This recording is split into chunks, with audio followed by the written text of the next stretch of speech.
Bismillahirrahmanirrahim. Assalamualaikum warahmatullahi wabarakatuh. Alhamdulillahirabbil alamin. Nahmaduhu wa nasta'inu wa nastaghfiruh wa na'udzu billahi min syururi anfusina wa min sayyiati a'malina. May yahdihillahu fala mudhillalah wa may yudhlil fala hadiyalah. Pertama-tama marilah kita bersyukur kepada Allah Subhanahu wa taala yang mana telah memberikan kepada kita kenikmatan sehingga kita senantiasa dapat menghirup udara yang begitu segar. Alhamdulillah. Selawat berbingkaikan salam tercurah kepada baginda alam, paduka Rasul Habibina wa syafi'ina wa maulana Muhammadin sallallahu alaihi wasallam wa ala alihi wa sahbihi ajma'in, amma ba'du. Rasulullah sallallahu alaihi wasallam pernah bersabda, barang siapa yang meninggal, barang siapa yang wafat pada malam Jumat, pada hari Jumat, maka jasadnya, tubuhnya tidak akan dihimpit, tidak akan diazab oleh kuburan nanti. Adapun orang-orang yang gemar membaca Al-Quran, adapun orang-orang yang gemar bersedekah, adapun orang-orang gemar yang bersolawat, maka sesungguhnya dia dihindari daripada azab kubur.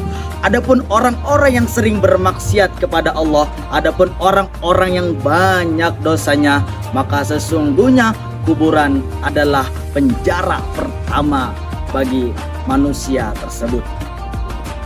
Di dalam kubur berjuta-juta tahun lamanya, Munkar dan Nakir bertanya-tanya, man rabbuka, siapa Tuhanmu? Ditanya oleh malaikat, man rabbuka, siapa Tuhanmu? Dia tidak bisa menjawab Allahu Rabbi. Dia tidak bisa menjawab siapa Tuhannya. Dipukul oleh malaikat, tembus 7 langit, 7 bumi, melebes, hancur badannya, hancur tubuhnya, hancur tulangnya. Dicongkel lagi oleh malaikat, perjalanan ribuan tahun lamanya. Ditanya lagi oleh malaikat, man nabiyuka, siapa Tuhanmu? Dia tidak bisa menjawab. Dipukul oleh malaikat, tembus 7 langit 7 bumi, perjalanan ribuan tahun lamanya. Na'udzubillahi min dzalik. Suatu ketika Rasulullah dengan para sahabat sedang berjalan. Kemudian Rasulullah berhenti dan Rasulullah mengangkat tangan. Sahabat bertanya, "Ya Rasulullah, mengapa engkau mengangkat tangan?" "Wahai sahabatku, sesungguhnya aku sedang berdoa." Sahabat bertanya, "Berdoa untuk apa ya Rasul?" "Sesungguhnya di bawah tanah ini ada seorang mayat yang sedang disiksa oleh Allah. Maka dari itu saya mendoakan mayat tersebut sesungguhnya supaya Allah Subhanahu wa taala meringankan azab-azab kuburnya." Suatu ketika Hasan Basri, ulama besar, didatangi oleh seorang wanita yang anaknya yang sudah wafat. Dia minta amalan. "Wahai Tuan Syekh, sesungguhnya aku meminta amalan kepadamu, aku meminta doa kepadamu."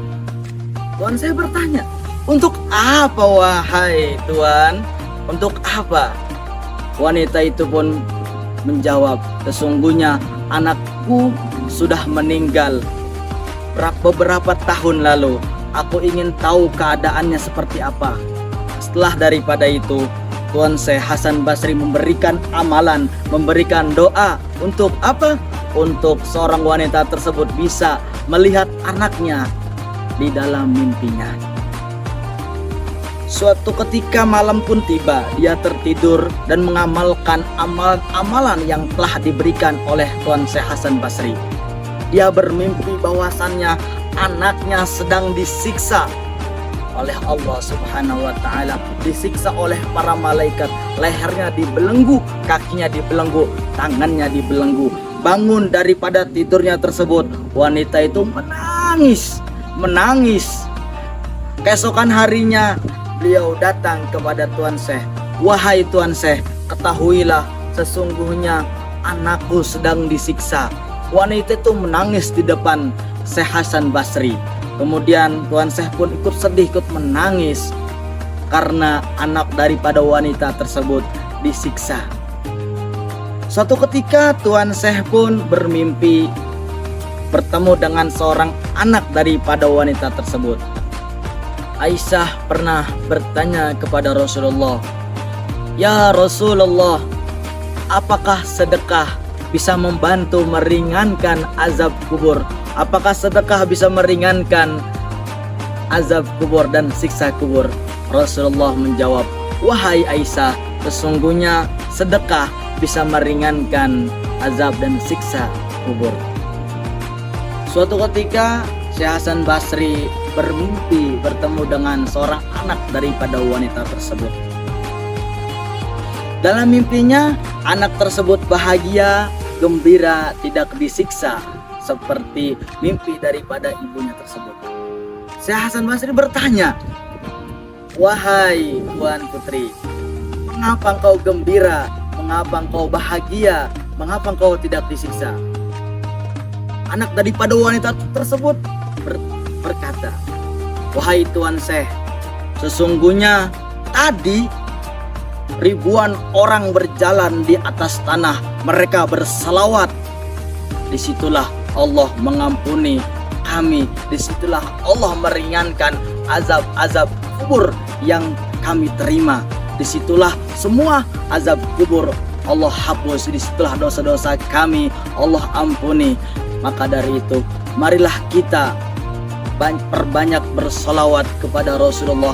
Marilah kita perbanyak membaca Al-Quran. Marilah kita perbanyak bersedekah.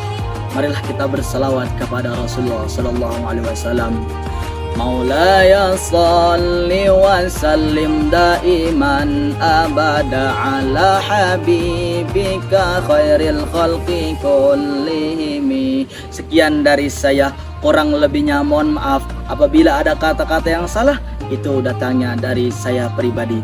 Apabila ada kata-kata yang benar, itu datangnya dari Allah Subhanahu wa taala. Ungdur ma qala wala tangdur man qala. Ikan hiu makan wafer, I love you forever. Ada nasi di atas papan, sampai jumpa kapan-kapan. Assalamualaikum warahmatullahi wabarakatuh.